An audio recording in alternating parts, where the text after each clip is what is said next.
Ton handstand ressemble à ça, et tu aimerais qu'il ressemble à ça? Bon, t'es au bon endroit. Dans cette vidéo, je t'explique quoi faire pour améliorer ta ligne et faire passer ton handstand au niveau supérieur. C'est parti! D'abord, je veux que tu sois bien certaine de comprendre l'intérêt de l'alignement d'un point de vue mécanique. Une position non alignée debout ressemblerait à ça. Ça te dit quelque chose? Ouais, un squat. Et on se sert pas du squat pour être efficace, au contraire. On s'en sert pour se renforcer et se faire de belles fesses. Et pour ça, on va se mettre dans un désavantage mécanique. Et sur tes mains, c'est pareil. Si t'es pas aligné, tu vas devoir compenser avec tes muscles pour tenir. J'en chie pas mal. Une bonne ligne ouvre des portes vers un plus grand temps de maintien, mais aussi des figures plus avancées comme l'équilibre à un bras.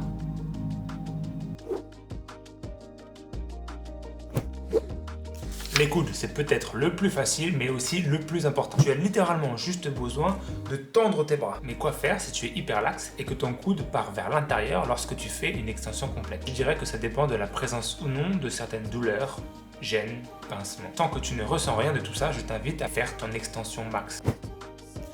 Les épaules, c'est un gros morceau, mais de mon point de vue, plus c'est difficile et mieux c'est, car plus on apprend à maîtriser son corps. Déjà, c'est une articulation mobile, donc par définition instable. Elle a donc tendance à en faire un peu qu'à sa tête, ce qui est rarement de s'aligner bien gentiment. Ce que tu dois faire, c'est une flexion d'épaule à 180 degrés par rapport au tronc. Attention à ne pas compenser avec ta colonne lorsque tu viens faire ta flexion d'épaule. Tu veux vraiment isoler le mouvement avec tes épaules sans laisser ta colonne partir en extension. À cette flexion d'épaule s'ajoute une autre intention tout aussi importante, c'est une élévation scapulaire ou une élévation d'omoplate. Cette élévation, plus t'en mets, mieux c'est. Elle revient à vouloir repousser le sol le plus loin possible avec ses épaules. Tu veux chercher à t'agrandir au maximum. Plus tu prendras ce réflexe-là tôt, mieux ce sera pour toi. Petite parenthèse, on parle souvent de faire une rotation externe aussi avec les épaules pour aider à verrouiller l'articulation. C'est pas faux, mais l'alignement et la stabilité, ce n'est pas le même sujet. Si c'est pas encore clair pour toi, fais-moi signe en commentaire.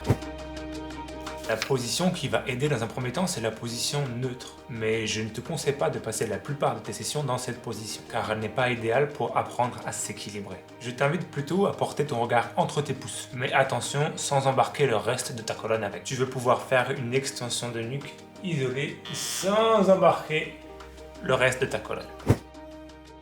Ici, une seule intention, rentrer ta poitrine. En termes anatomiques, c'est une flexion thoracique que tu dois réussir à faire. Tu veux littéralement pousser le haut de ta colonne vers l'arrière pour lutter contre la cambrure qui a tendance à se faire naturellement lorsqu'on vient ouvrir les épaules, d'où la banane. Si tu n'as pas encore du tout de contrôle à ce niveau-là de ta colonne, pas de souci. Avec une petite routine par exemple, ça vient vraiment vite. Ce que je t'invite à faire, c'est à bouger ta colonne 5 minutes avant chacun de tes entraînements. Tu fais d'abord des extensions et flexions complètes debout, et une fois que tu es à l'aise, tu passes à 4 pattes, et une fois que tu es à l'aise à 4 pattes, tu as juste à décoller tes genoux pour venir charger ta colonne. Et quand ça devient facile, tu commences à essayer de rentrer exclusivement ta poitrine sans bouger le reste de la colonne. Lorsque tu arrives à faire ça, tu seras en bon chemin pour pouvoir l'appliquer dans ton handstand.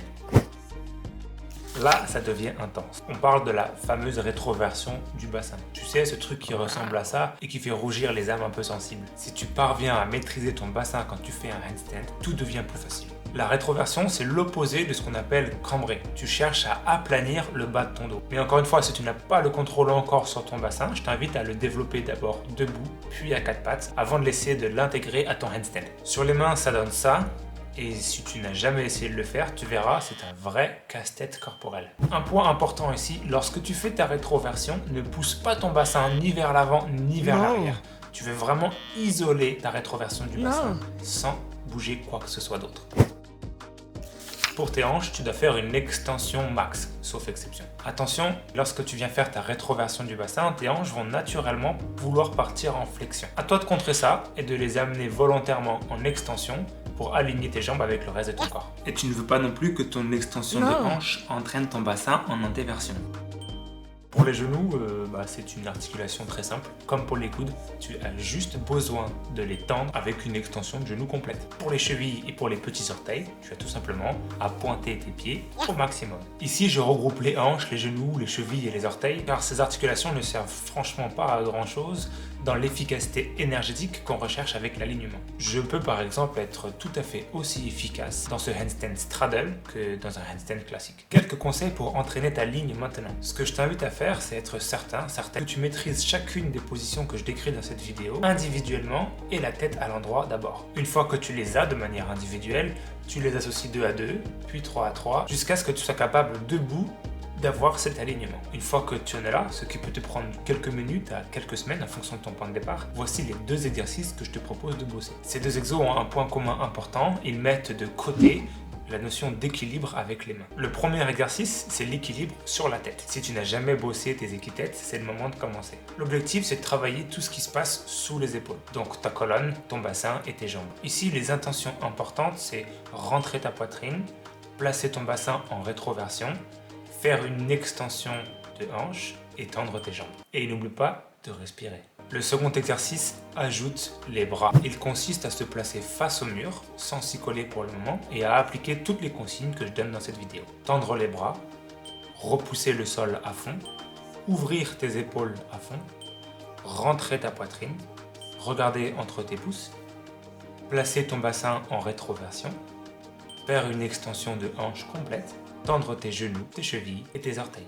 Maintiens la position en essayant de ne rien laisser bouger, d'être le plus stable, le plus immobile possible. Puis redescends bien avant d'être complètement cramé. Tu veux toujours avoir assez d'énergie pour redescendre en toute sécurité. Si tu ne sais pas comment monter ni comment descendre de cette position en toute sécurité, c'est le moment d'étudier la question. Tu peux par exemple assister à mes cours Zoom. Je suis d'accord, dans cette vidéo, il y a beaucoup d'informations à digérer. C'est pourquoi j'ai créé ce guide de l'alignement qui fait un récap de tout ce que je dis dans la vidéo. Ce guide, je te l'offre, t'as juste à cliquer ici ou sur le lien dans la description. T'as même pas besoin de me donner ton email en échange. Comme ça, cadeau. Et maintenant, faut que tu enchaînes avec cette vidéo qui t'explique un truc hyper important. Allez, ciao!